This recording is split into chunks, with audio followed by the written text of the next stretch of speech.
Assalamualaikum warahmatullahi wabarakatuh. Perkenalkan, nama saya Aulia Cindy dengan NIM B1B221090. Saya berasal dari Prodi Ilmu Politik Fakultas Hukum Universitas Jambi. Nah, di sini saya akan membawakan tema yaitu perilaku dan partisipasi politik. Nah, sebelumnya kita harus mengetahui dulu apa itu perilaku politik. Nah, perilaku politik dapat dilihat dari Kamus Besar Bahasa Indonesia atau KBBI yang mendefinisikan perilaku sebagai tanggapan atau reaksi individu terhadap rangsangan atau lingkungan. Definisi ini juga dapat menunjukkan adanya nilai bahwa perilaku adalah reaksi terhadap stimulasi yang diberikan secara internal atau psikologi maupun eksternal maupun sosiologi.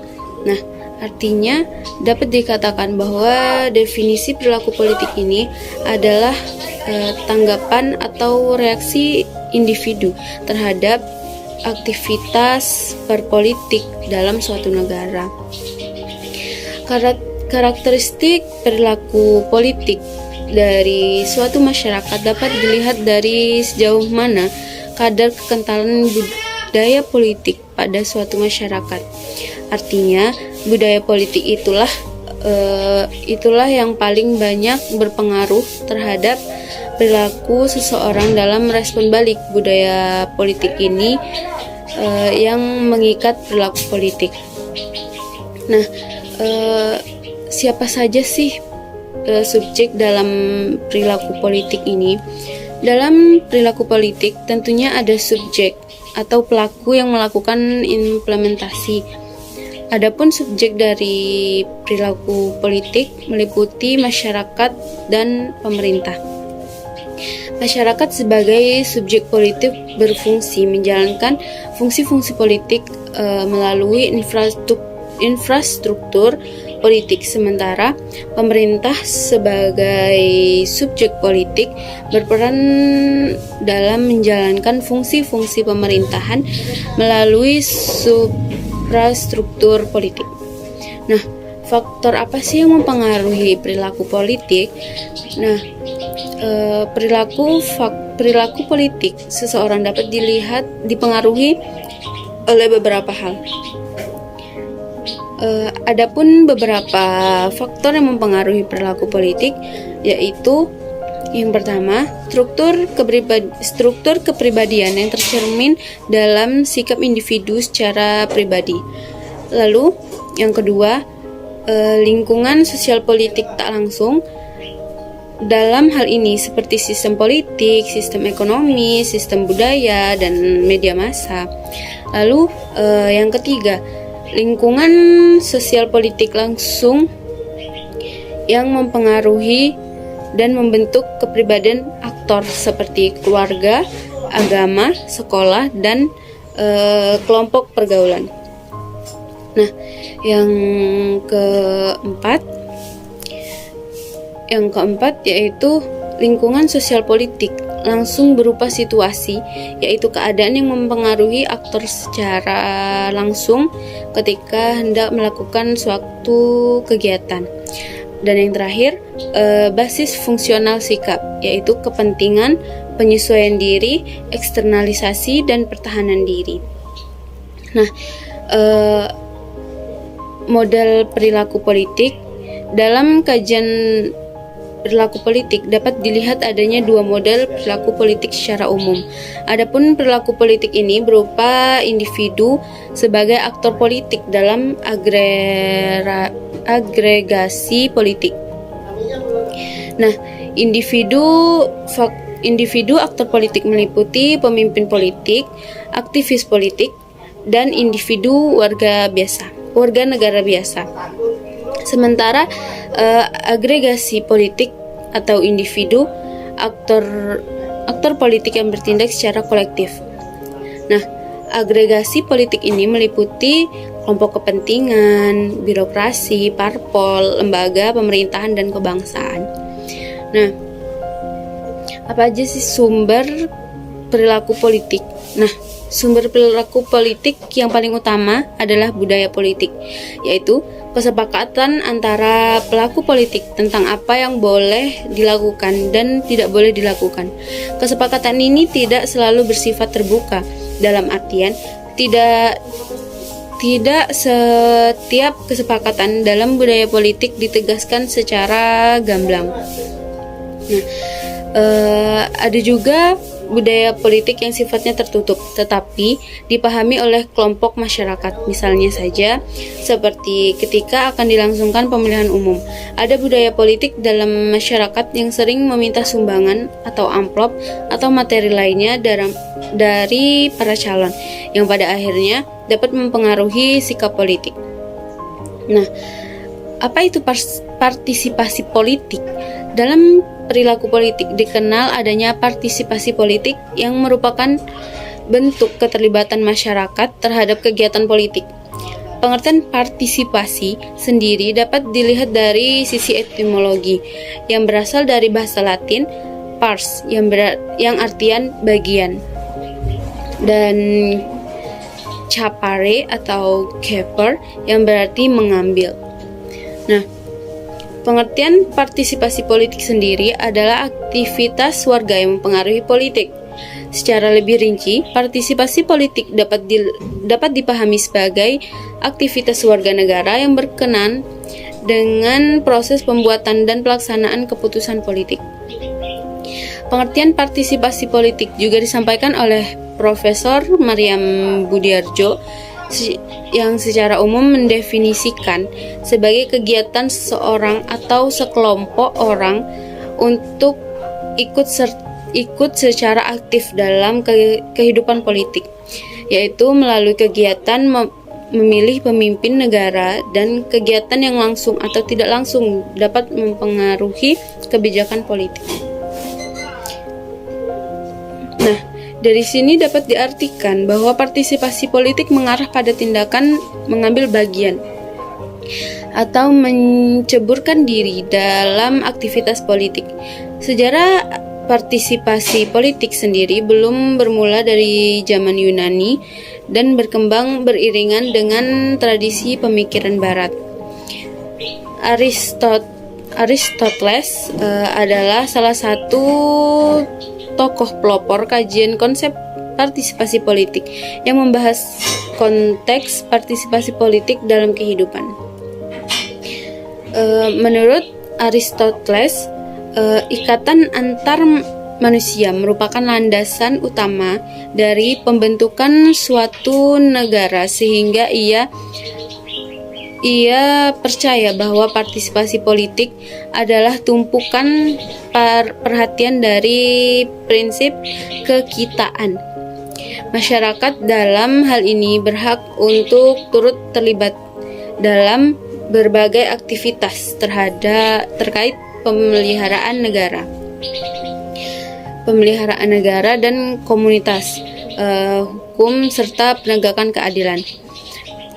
Partisipasi politik ini erat kaitannya dengan kegiatan politik di negara demokrasi. Keterlibatan rakyat dalam berpolitik dianggap sebagai barometer utama dalam mengukur tindakan implementasi demokrasi dari suatu negara. Dalam sistem politik demokrasi, masyarakat memiliki hak untuk ikut menentukan siapa wakil mereka untuk duduk dalam jabatan penting dalam kenegaraan. Sebetulnya partisipasi politik ini relevan untuk setiap sistem politik. Akan tetapi hal ini paling dibutuhkan dalam sistem politik demokrasi. Ini lantaran dalam demokrasi diasumsikan bahwa semakin sedikit rakyat yang terlibat atau mengambil bagian dalam keputusan, berarti semakin sedikit pula demokrasi yang dijalankan. Sebaliknya, semakin banyak partisipasi yang ada dalam keputusan, maka semakin banyak pula demokrasi yang ada di sana. Nah, dengan demikian, tingkat dan cakupan partisipasi politik ini, mereka kriteriakan yang penting bahwa mereka menentukan dalam menilai kualitas demokrasi yang ada pada suatu negara. Nah, apa saja sih faktor penyebab gerakan ke arah partisipasi politik? Ada beberapa faktor yang mempengaruhi gerakan masyarakat sehingga bersedia aktif terlibat dalam melakukan partisipasi politik serta mempengaruhi karakter partisipasi politik masyarakat, yakni modernisasi dalam segala hal dalam bidang kehidupan yang menyebabkan masyarakat makin banyak menuntut untuk ikut dalam kekuasaan politik. Nah, yang kedua, perubahan struktur kelas sosial. Lalu pengaruh kaum intelektual dan komunikasi masa modern. Nah, yang keempat, konflik antar kelompok pemimpin politik. Dan yang terakhir, keterlibatan pemerintah yang meluas dalam urusan sosial, ekonomi, dan kebudayaan. Nah, bentuk partisipasi politik dalam masyarakat dapat dibagi dalam beberapa hal, yaitu ada partisipasi politik yang merupakan kegiatan warga negara yang senantiasa menampilkan perilaku tanggapan atau respon terhadap berbagai tahapan kebijakan pemerintahan. Nah, yang kedua ada partisipasi militan atau radikal. Kegiatan warga negara yang senantiasa menampilkan perilaku tanggapan atau respons terhadap kegiatan kebijakan pemerintahan, namun cenderung mengutamakan cara-cara non-konvensional termasuk menggunakan cara-cara kekerasan. Nah, yang ketiga ada partisipasi pasif. Partisipasi pasif yaitu kegiatan warga negara yang menerima atau menaati begitu saja segala kebijakan pemerintah. Jadi, partisipasi pasif cenderung tidak mempersoalkan apapun kebijakan politik yang dibuat oleh pemerintah. Nah, yang keempat ada perilaku apatis. Perilaku apatis ini adalah kegiatan warga negara yang tidak mau tahu dengan apapun kebijakan politik yang dibuat oleh pemerintah. Umumnya, warga atau masyarakat bertindak demikian karena merasa kecewa dengan pemerintahan dan sistem politik yang ada. Nah, yang kelima ada partisipasi individual. Kegiatan warga negara biasa yang mempengaruhi pemerintahan yang dilakukan oleh orang perorangan. Nah, yang keenam ada partisipasi kolektif.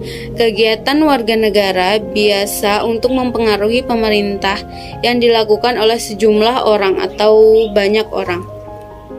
Nah, yang ketujuh ada partisipasi langsung. Nah, partisipasi langsung yaitu kegiatan warga negara biasa untuk mempengaruhi pemerintah, ya yang dilakukan sendiri tanpa perantara pihak lain. Nah, yang ke-7 adalah partisipasi tidak langsung. Nah, partisipasi tidak langsung ini adalah kegiatan warga negara untuk mempengaruhi pemerintah yang dilakukan dengan perantara pihak lain. Nah, sedangkan yang selanjutnya yaitu ada partisipasi material. Kegiatan warga negara untuk mempengaruhi pemerintahan dengan cara memberikan sumbangan atau materi. Nah, yang terakhir, yang ke-9, partisipasi non material. Kegiatan warga negara untuk mempengaruhi pemerintah dengan cara memberikan sumbangan non material. Nah, contoh partisipasi politik. Nah, para politis dan sarjana telah menekankan karakter unik demokrasi dengan menekankan para warga biasa dalam urusan politik. Daftar kegiatan partisipasi ini kini telah menjadi hampir tak terbatas dan mencakup tindakan yang luas dalam perpolitikan. Pada intinya, setiap warga negara memiliki hak dan berkewajiban untuk melakukan hak dan kewajibannya sebagai insan politik guna melakukan perilaku politik yang telah disusun secara baik oleh Undang-Undang Dasar dan perundangan hukum yang berlaku. Nah, adapun contoh-contoh dalam perilaku politik ini dapat meliputi seperti memberikan suara dalam pemilu untuk memilih wakil rakyat atau pemimpin. Nah, yang kedua, terlibat dalam kampanye. Yang ketiga, melakukan demonstrasi. Yang keempat, melakukan pemboikotan. Yang kelima, yaitu menghadiri rapat umum partai. Nah, yang keenam, memposting blog. Nah, yang ketujuh, menjadi sukarelawan. Dan yang kedelapan, bergabung dengan massa. Yang kesembilan, mendatangi petisi. Dan yang kesepuluh, membeli perdagangan produk yang dianggap adil. Nah, yang ke-11, membentuk dan bergabung dalam organisasi kemasyarakatan. Dan yang ke-12, melakukan diskusi publik. Nah, yang ke-13, melakukan komunikasi pribadi dengan aktivis politik atau penjabat pemerintahan. Nah, sedangkan yang ke-14, pembangkangan sipil. Nah, yang ke-14 atau yang ke-15, mengikuti partai politik atau parpol. Nah, yang selanjutnya, ikut mengkritik atau menurunkan para perilaku yang berorientasi berotoritas. Nah, dan yang terakhir, berhak menjadi pemimpin politik. Baiklah, sekian presentasi dari saya. Jika ada teman-teman yang mau bertanya, silakan isi di kolom komentar. Saya akhiri, wabillahi taufiq wal hidayah. Wassalamualaikum warahmatullahi wabarakatuh. See you next video.